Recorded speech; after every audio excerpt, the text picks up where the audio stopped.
आदरणीय मेरे प्रिय दोस्तों और भक्तों, जैसा कि आपको पता है, नवरात्रों के दिन चल रहे हैं।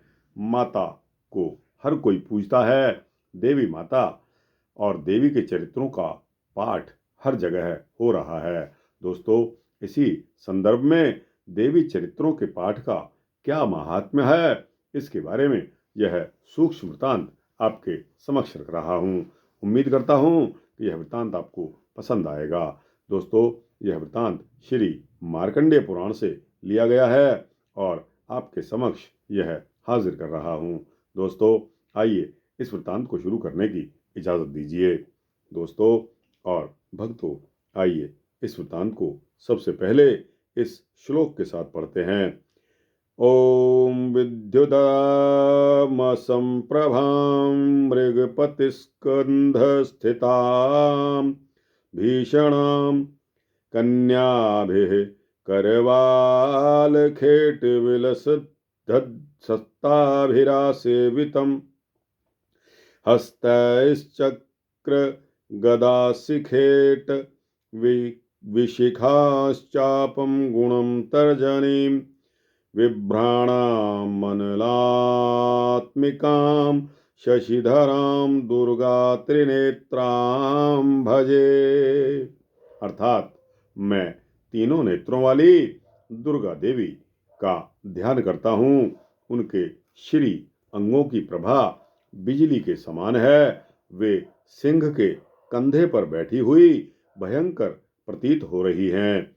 हाथों में तलवार ढाल लिए हुए अनेक कन्याएं उनकी सेवा में खड़ी हैं। मैं अपने हाथों में चक्र, गदा, तलवार, ढाल, बाण, धनुष, पाश और तर्जनी मुद्रा धारण किए हुए हैं।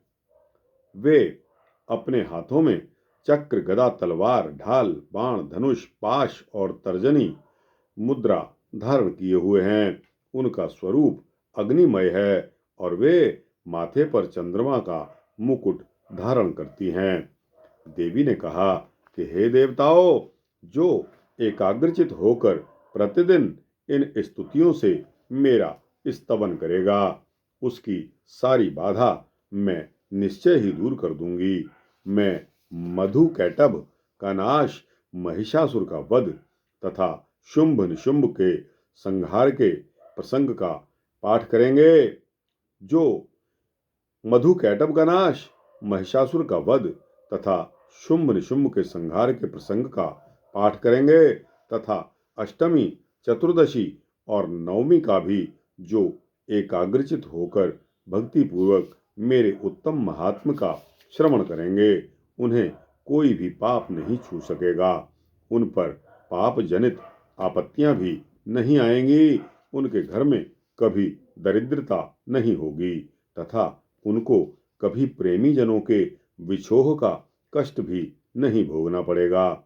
इतना ही नहीं, उन्हें शत्रु से, उन्हें लुटेरों से, उन्हें राजा से, उन्हें शस्त्र से, अग्नि से तथा जल की राशि से भी कभी भय नहीं लगेगा। इसलिए सबको एकाग्रचित होकर भक्तिपूर्वक मेरे इस महात्म को सदा पढ़ना और सुनना चाहिए। यह परम कल्याणकारक है।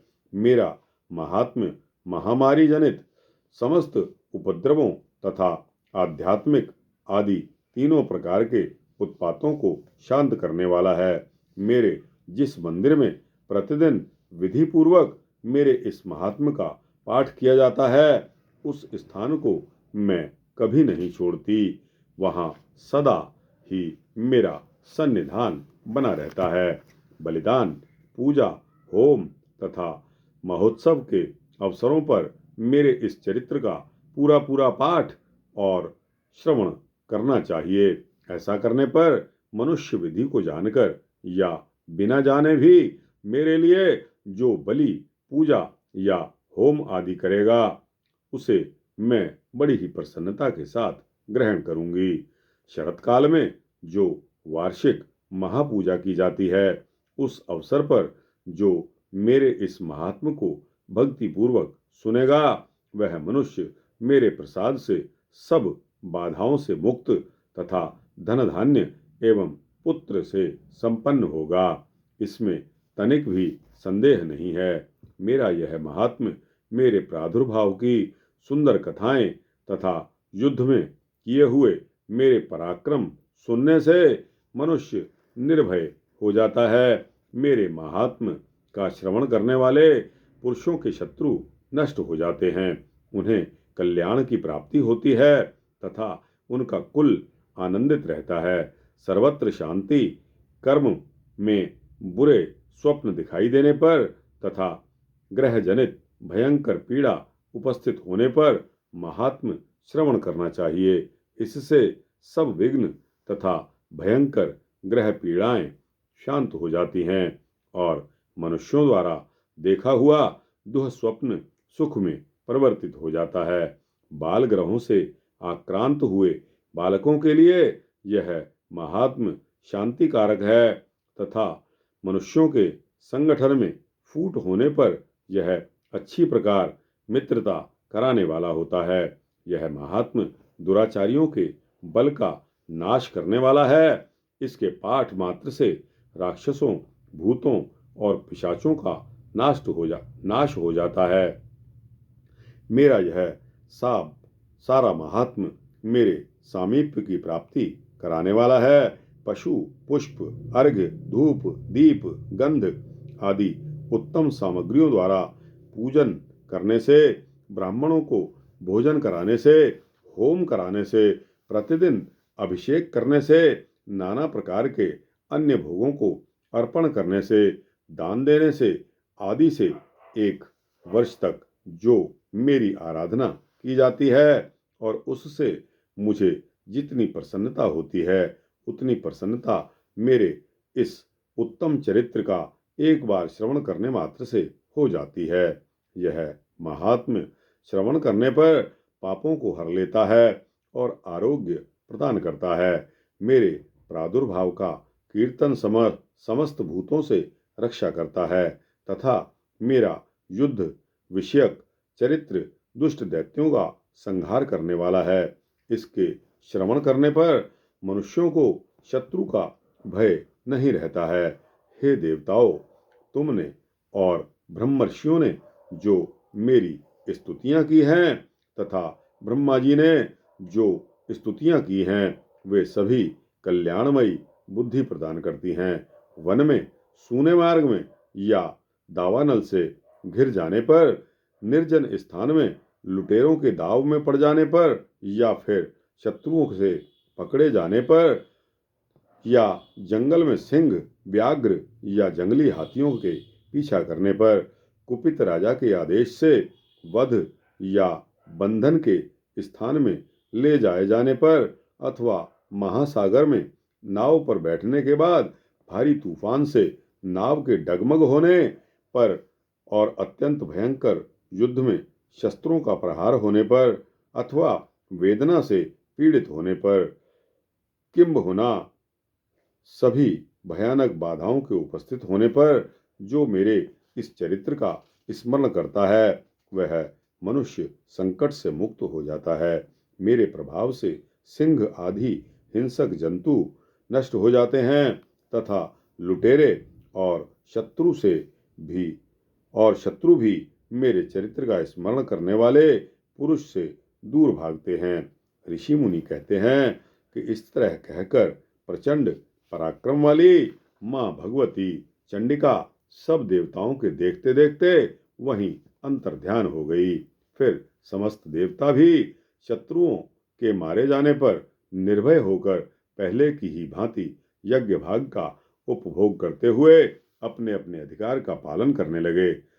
संसार का विध्वंस करने वाले महाभयंकर अतुल पराक्रमी देव शत्रु शुंभ तथा महाबली निशुंभ के युद्ध में देवी द्वारा माने जाने पर शेष दैत्य पाताल लोक में चले गए।